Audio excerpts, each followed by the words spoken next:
if anybody was out there worried about, of course, forthcoming exams, that sort of thing, you know, and it's always terrifying, isn't it, wondering if you will, in fact, make the mark to get the job that you want and all that sort of stuff, well, then really you don't necessarily need to bother.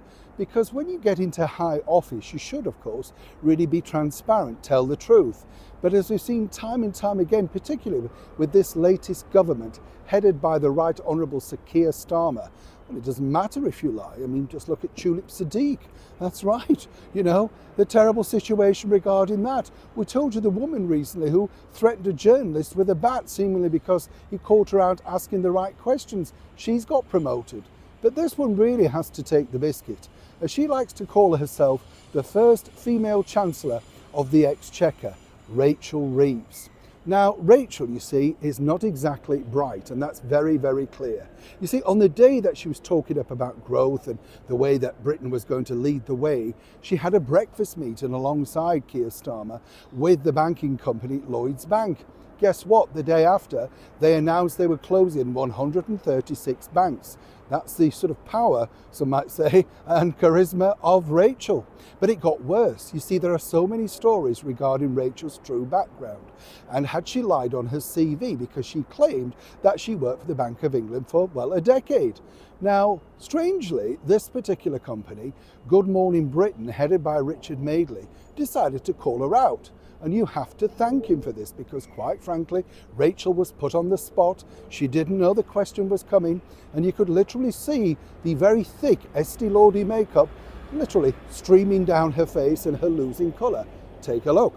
So this is your first appearance on Good Morning Britain since quite a few months, and certainly since allegations about you enhancing your CV, your personal CV, surfaced. That was in November, I think. As it is your first appearance on the programme since that story dropped, I think it's important that we ask you about it. We don't seek to embarrass you, but we'd just quickly like to go through it. It'll take me 20 seconds to summarise it. You told Stylist magazine that you'd worked at the Bank of England for a decade. In fact, it was only 6 years, and one of those years was at the London School of Economics doing a master's course, so that's 5 years and not a decade. And in biographies that you'd actually endorsed, it was stated that you worked as an economist at the Bank of England, the British Embassy in Washington, and latterly at the Halifax Bank of Scotland. But according to your former colleagues in your actual job, you actually worked in a support department at Scottish Bank, and you sort of helped out with admin and IT, and that's all earned you the nickname of Rachel from Accounts.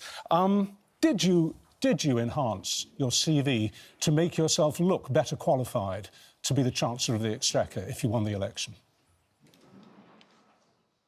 I'm really proud of the jobs that I did before I became a Member of Parliament. I worked at the Bank of England in the international area, working on investment and productivity. I worked as the second Economics Secretary at the British Embassy in Washington. I've done an undergraduate degree in PPE, a master's from the London School of Economics in economics. And then I worked in the private sector, where I worked for Halifax Bank of Scotland, working in Halifax in West Yorkshire and around the country, heading up teams both in the mortgages area and in the retail operations. Why did you say that you'd worked at the Bank of England for a decade when in fact it was, well, it wasn't even 6 years, it was 5? I mean, that's exaggeration, isn't it?